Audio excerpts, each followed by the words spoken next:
The father keeps telling the press that even though the official report stated George as being white, Caucasian, George is actually Latino. There's something strange about that. Is Robert really his father, or is he George's stepfather? Robert is white. His wife was Peruvian. So wouldn't that make George mixed, white, Hispanic? Why does George's dad keep saying my son is Latino? I don't get it. Is he hiding something? Or is he simply trying to save face? Just because an individual is Latino doesn't exclude him or her from the stigma of being a bigot. I'm Puerto Rican, but with light skin, and I have lived in Puerto Rico for 2 years. And I can tell you I experienced plenty of racial discrimination and prejudices simply because I didn't speak Spanish. Even today, living in California, I currently experience racial issues with Latinos who don't accept me as being Latino simply because I'm not fluent in Spanish. But I don't harbor any resentment toward Hispanic people. I still consider myself Latino.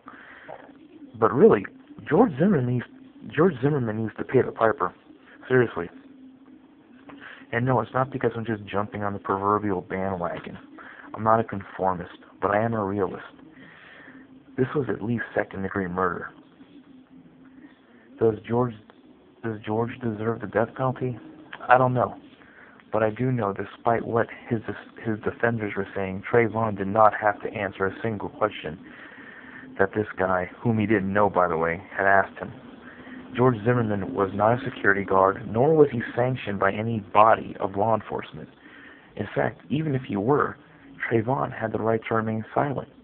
Zimmerman accosted Trayvon, followed him after being told not to, confronted him, fought with him, and ended up shooting and killing him. Then he claimed self-defense?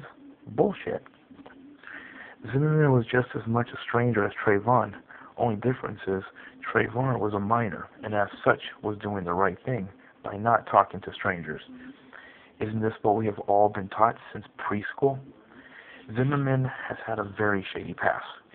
In 2005, he was accused against violence against another woman, and in the same year, he was arrested for disorderly conduct and resisting arrest with violence against a cop. Then 7 years later, after a slew of 911 calls, about 4 dozen in total, he was making reports against mainly young black teens. Then he gets into an altercation with another young black teen on a rainy February 26th evening. Only this time, instead of following neighborhood watch protocol, he takes it upon himself to enforce the law, resulting in the death of an unarmed 17-year-old.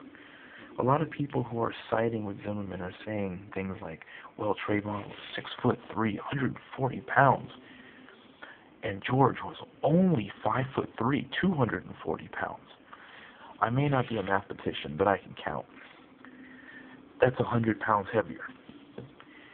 Just because somebody may be stocky or even overweight doesn't mean they can't hold their own. A few more inches and Zimmerman could have been a defensive lineman. That's a big boy. Hell, I'd be intimidated by Zimmerman, and I'm taller than him. George looks like a total thug. Shit, he fits the profile to a T. Look at that picture of him. Does he look like someone who'd be easily intimidated, especially by some thin-ass kid like Trayvon? No offense to his family. Trayvon played high school football, sure. But sure as hell wasn't a lineman or anything like that. He was fast, I'm guessing, but hey, he was a kid. I was fast when I was a kid. He had never been in trouble with the law. George assaulted a police officer and then said he was then he said he has the utmost respect for cops and held them in the highest regard. Really? Is this why he still has a gun? Let me see. He still has a gun. Check. Assaults a female. Check. Assaults an officer. Check. Murders a kid. Check. Still has a gun. Check.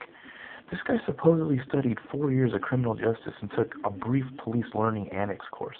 I don't know about you, but I think this would give George an edge. He can manipulate and exploit any loophole he wants to sway the jury in his favor. Meanwhile, while he's alive and unfortunately well, He's resting in his bed while Trayvon is resting in peace for all eternity. This douchebag has the gall to get pissed off that the media is against him and making him out to be a monster. His own attorney, Mr. Sonner, or whatever his name is, had even stated a couple days ago that the media and the public have only heard one side of the story and not the full story. Well, guess what, Mr. Sonner? Why won't George tell his side of the story? Why is he waiting for this to make it to the grand jury? Why does he want to waste taxpayers' money dragging this thing out?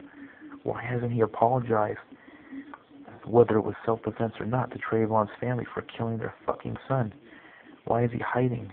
Innocent men shouldn't have to hide. Come on, George. I'm listening. Why don't you tell us your side of the story? Oh, well, I guess he needs a lot of time to fabricate his excuse to justify this murder.